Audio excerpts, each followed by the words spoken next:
सिर्फ डिसीजन हम ले नहीं पाते, लड़ना हम चाहते नहीं है, लड़ने की हमारे अंदर हिम्मत हो नहीं पाती।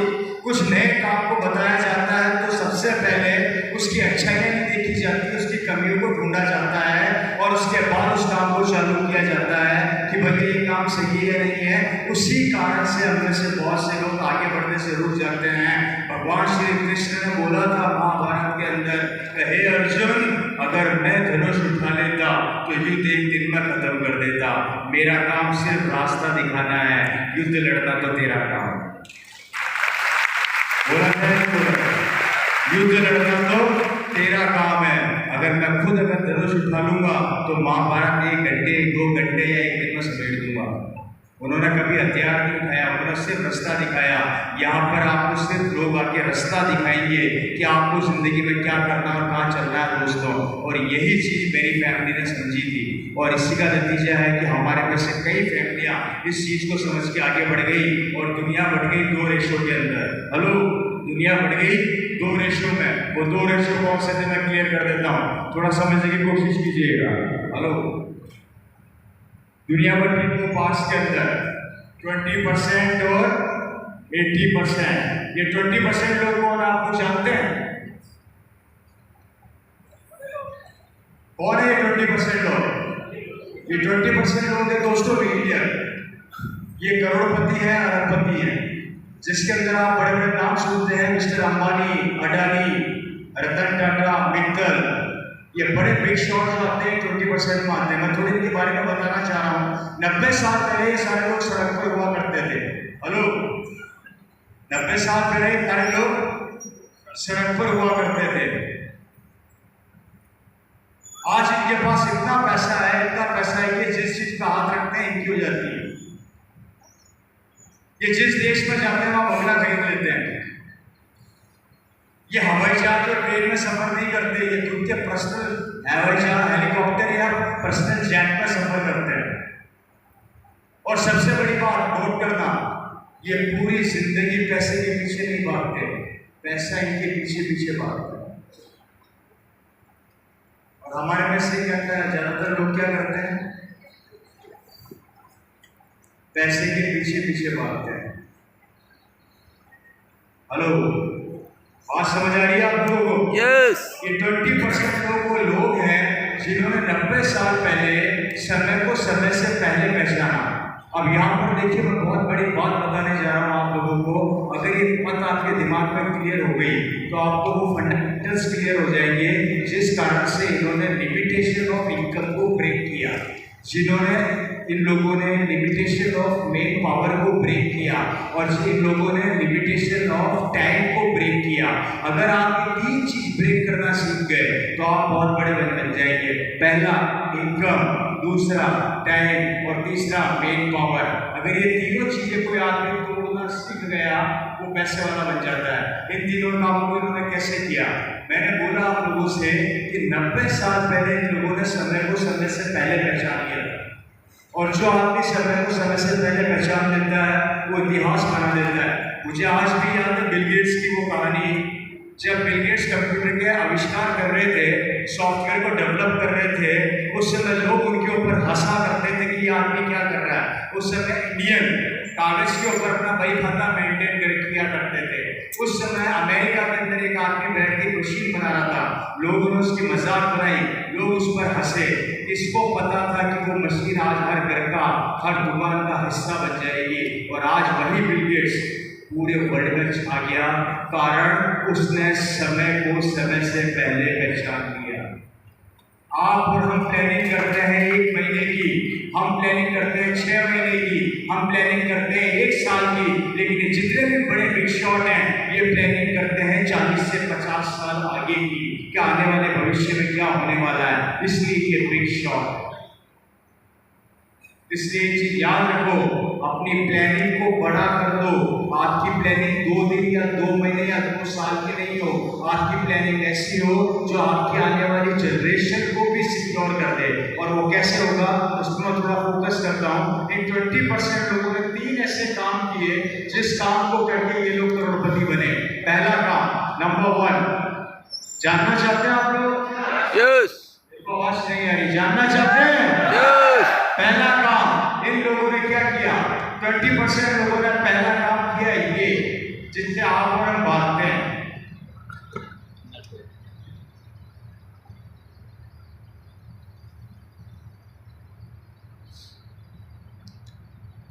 नेटवर्क।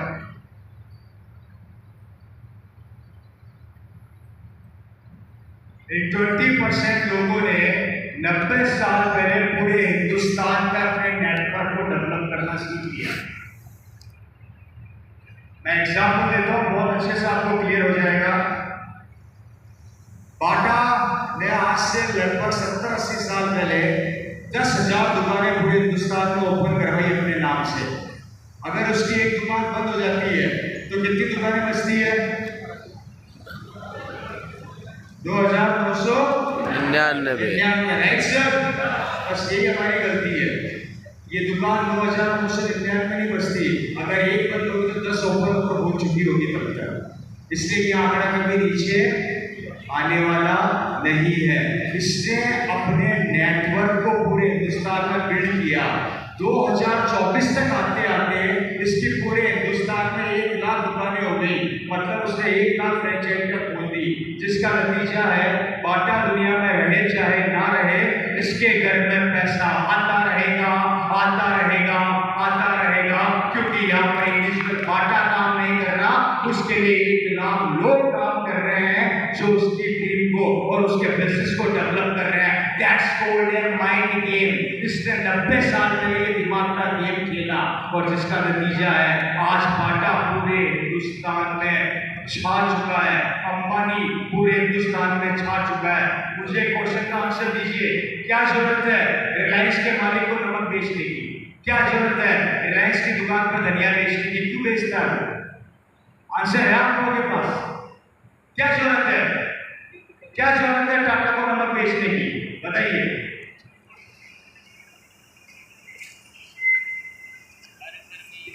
जो जैगुआर गाड़ी बेचता है, जिस गाड़ी की कॉस्टिंग 1 करोड़ रुपए के आसपास है, वही टाटा का मालिक जो ट्रक बेचता है, वही टाटा का मालिक जो बड़ी बड़ी कारें बनाता है, वो 18 रुपए का नमक क्यों बेच रहा है? क्योंकि वो वॉल्यूम पहचान गया। हिंदुस्तान का आम आदमी 1 करोड़ की गाड़ी नहीं खरीदेगा, 20 लाख का ट्रक नहीं खरीदेगा, लेकिन 18 रुपए का नमक जरूर खरीदेगा। उसने वॉल्यूम को पहचाना, उसने हमारी जनता की पावर को पहचाना, इसलिए आज उसका परिवार सिक्योर हो गया। क्या हम नेटवर्क बनाते हैं?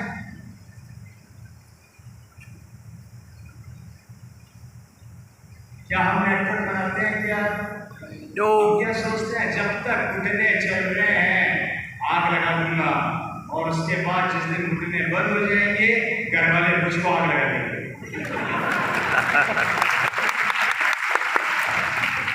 समझे तो? Right sir? यस।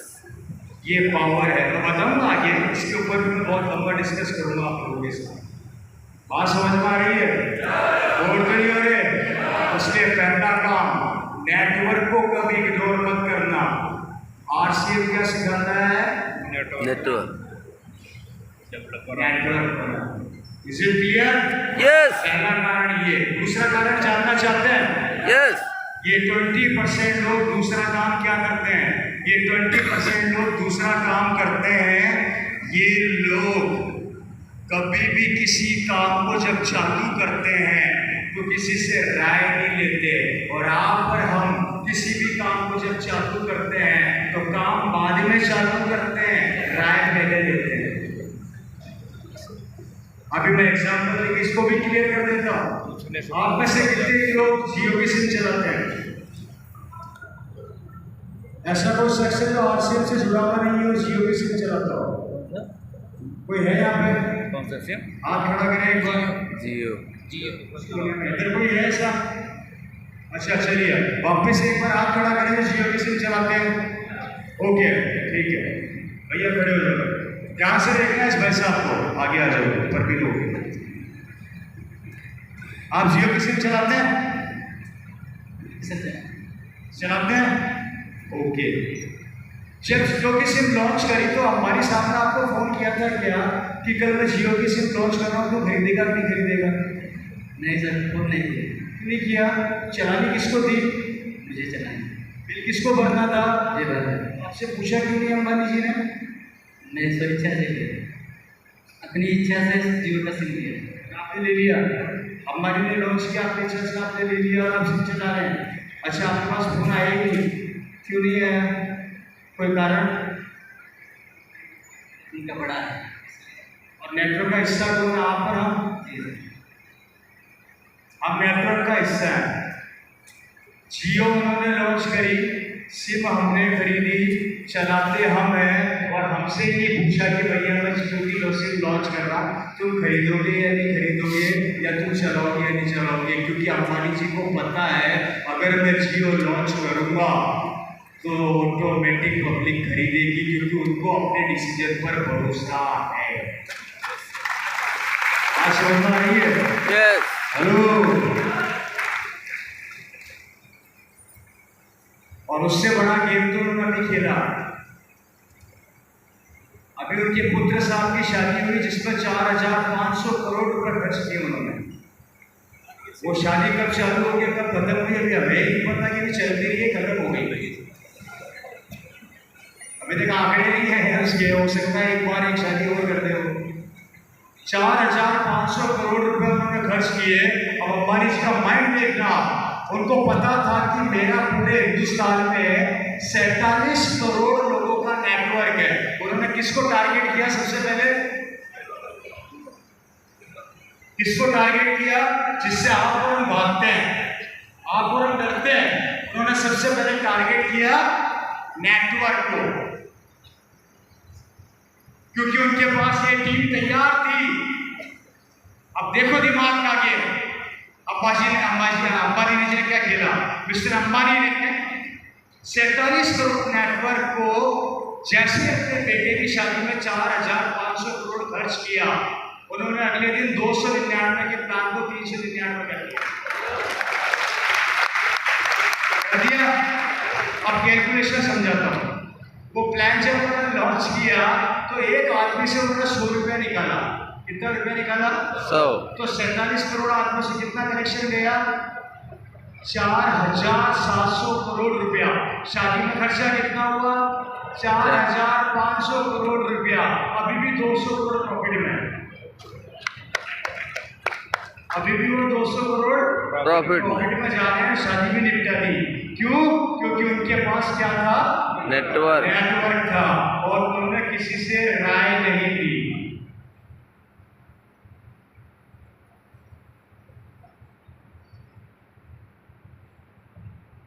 हमारे पास 1 करोड़ रुपया आता है तो हम सबसे पहले राय लेते हैं पड़ोसी और रिश्तेदार से। यार मेरे अकाउंट में 1 करोड़ आ गया, तू बता दुकान किसकी बोली?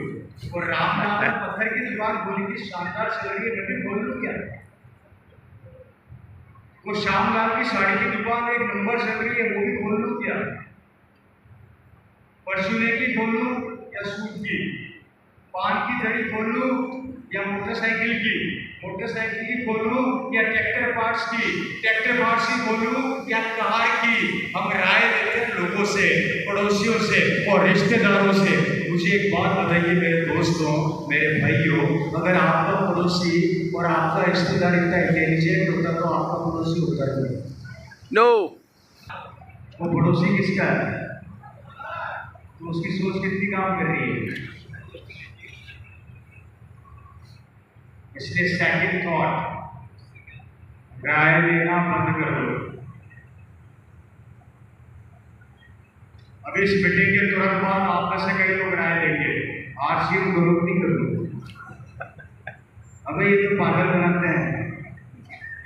देखा उसको कितना मस्त पागल बना रहा था। हाँ देखिए, अगर पागल बनने से पैसा आता तो बन जाए मेरे भाई। देखो ना, मेरे पापा पागल बने, मैं पागल बना, 1.5 करोड़ की एक कार मेंटेन करता हूँ, बाकी आने लगे। तो पागल बनने में समझदारी है, समझदार रहने में समझदारी है।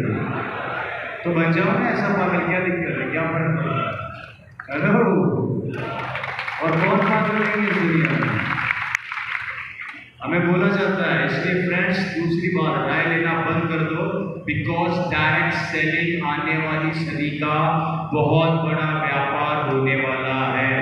और अभी इसको आपने पहचान लिया तो याद रखना, एक दिन यहाँ पर आप खड़े होंगे और पैसा आपके पीछे पीछे भागेगा, आप पैसे के पीछे नहीं भागेंगे। समझिए मेरी बात। तीसरा काम ये लोग क्या करते हैं, बोल तो नहीं हो रहे? नो। तीसरा काम टाइम। ये कभी भी टाइम को किल नहीं करते, इन्वेस्ट करते हैं। आप किसी भी बड़े आदमी को आप लोगों ने सुना ट्रेन में सफर करते हुए है जी? सुना? किसी बड़े आदमी को सुना आपने कि वो अपने टाइम को खराब करके फालतू की बातें कर रहा है? आपने कभी ये सुना कि शाहरुख खान साहब अमिताभ बच्चन के पिक्चर की तारीफ कर रहे हैं? नो। या कभी आपने ये सुना कि अमिताभ बच्चन जी राजनीति के ऊपर चर्चा कर रहे हैं? है जी? नो। नहीं कर रहे। क्यों? भाई वो भी इंसान है, हम भी इंसान है। उनके पास भी 24 घंटे, हमारे पास भी 24 घंटे, लेकिन उनको टाइम की कदर पता है। इसलिए कोई भी बड़ा आदमी अपने समय को किल नहीं करता, इन्वेस्ट करता है अपने अगले काम के लिए। हेलो। और आप पर हम में से ज्यादातर लोग, देखिए मुझे यहाँ का नहीं पता, हमारे राजस्थान का बता रहा हूँ, हमारे में से ज्यादातर लोग अपने समय को किल करते हैं राजनीति पर चर्चा करके, पिक्चरों पर चर्चा करके, सब्जियों पर चर्चा करके, दोस्तों के साथ बैठ के ताश खेलने में, फालतू की बातें करने में। 3 से 4 घंटा एक आदमी पर डे खराब कर रहा है इस समय अपने। आप यूनिवर्सल आंकड़े निकलवा लेना, एक आदमी का एवरेज निकल कर आ रहा है जो 2 से 3 घंटे खराब करता है पर डे फालतू बातों को करने में। और ये लोग उस काम को इन्वेस्ट करते हैं अपने बिजनेस को बढ़ाने में। इसलिए सेकंड थॉट, कभी भी अपने समय को किल मत करो, इन्वेस्ट करना सीख जाओ। आज संडे था, मेरा नेटवर्क पूरे हिंदुस्तान में, मैं भी पिक्चर देख सकता था, मैं भी अपने परिवार के साथ घूम सकता था। यहाँ पर इतना दूर सुल्तानपुर में आके आप लोगों के सामने क्यों खड़ा हूं?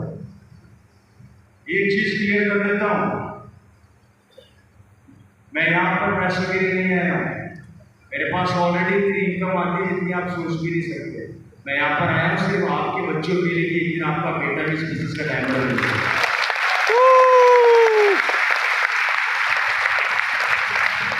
बात समझ आ रही है? इसलिए यहाँ पर आए। सिर्फ आपका 100% चाहिए। कमियां ढूंढने वाले 1000 मिलेंगे, लेकिन काम करने वाला एक ही मिलेगा। कमियां और काम में ज्यादा फर्क नहीं होता, कुछ मात्राओं का फर्क ही होता है। इसलिए कमियां ढूंढने वालों को दूर करो और काम करने वालों के साथ लग जाओ। याद रखना, दुनिया के अंदर हर आदमी आपकी हंसी और मजाक कराएगा। इसलिए मेरा तीसरा पॉइंट है, अपने टाइम को किल मत करो, इन्वेस्ट करो। अच्छा, क्या हम इसमें आते हैं कि 20% में? नो।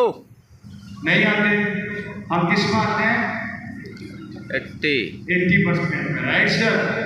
अब ये तो थी 20% की बात। अब मैं बात करने जा रहा हूँ 80% की, आपकी और मेरी, हमारी जिंदगी क्या है और हम अपनी जिंदगी को कैसे जीते हैं।